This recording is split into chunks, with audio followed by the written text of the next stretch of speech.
Well, outcomes relate to people's experiences, and what we are all trying to do here is trying to improve people's lives and their experiences. So if we don't know what matters to them, what outcome matters to them, then we're not going to be doing a good job. We're not going to be effectively treating people and ensuring that they have access to the best care for them and for their specific needs.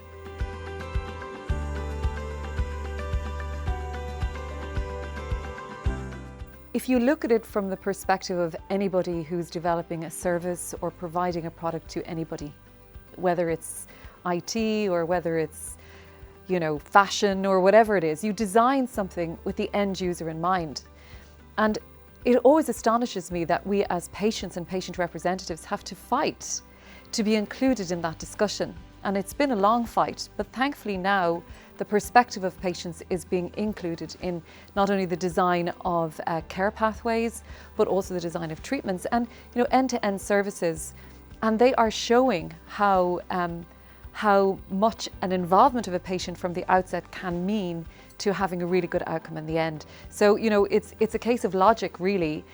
You're going to have a better output, and it's not very nice to often talk about patients and products and services, but that's really at the end of the day what we're talking about. We're talking about developing tools for people to have better lives, and they need to be part of the discussion from the outset, from the concept to the delivery, in order to ensure that we're getting the best possible service for all of us.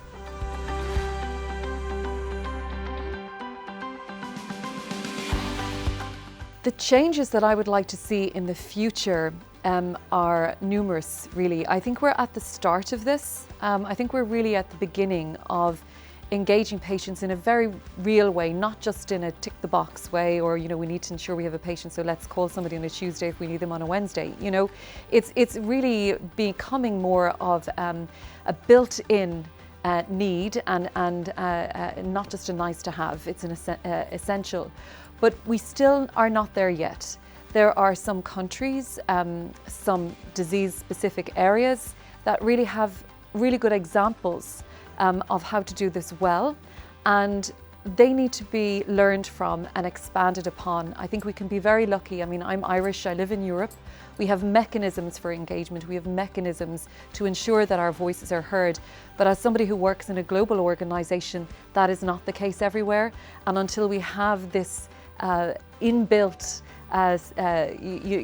patient centricity in all that we do, we don't have equitability, and then we're going to leave people behind. So that's really what I'd like to see in the future.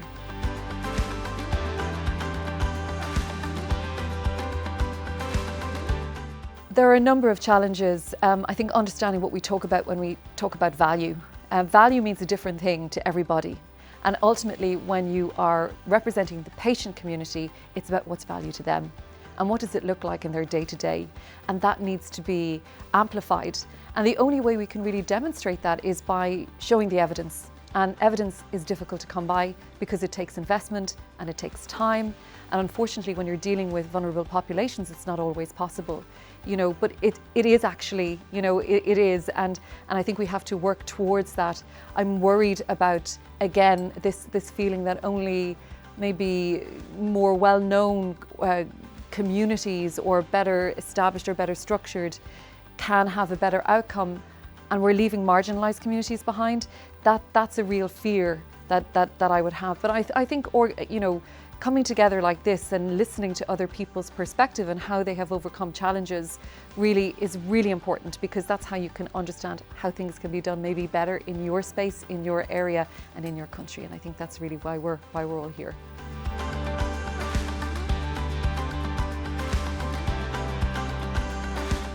Any entity, any organisation that can bring people together to have structured discussion will lead to more structured collaboration into the future.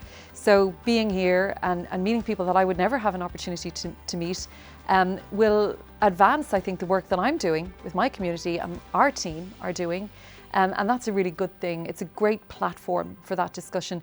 And I think the more patients that engage, the more stakeholders that engage in these types of opportunities with these types of organisations like ICHOM, then I think we can only go from strength to strength, because there's many more voices advocating for the same thing, and that's really, patient centricity in the measurement of outcomes, what matters and what's value.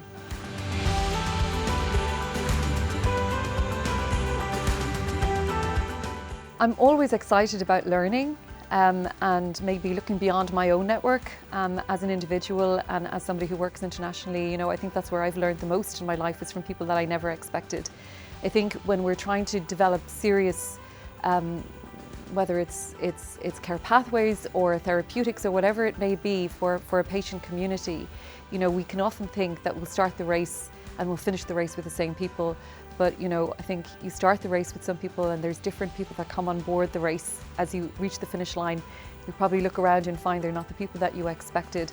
And I think when you have the opportunity to reach out and meet people, it's very exciting. And already I've learned a lot from being here, and I've only been here 24 hours, so that's a good thing.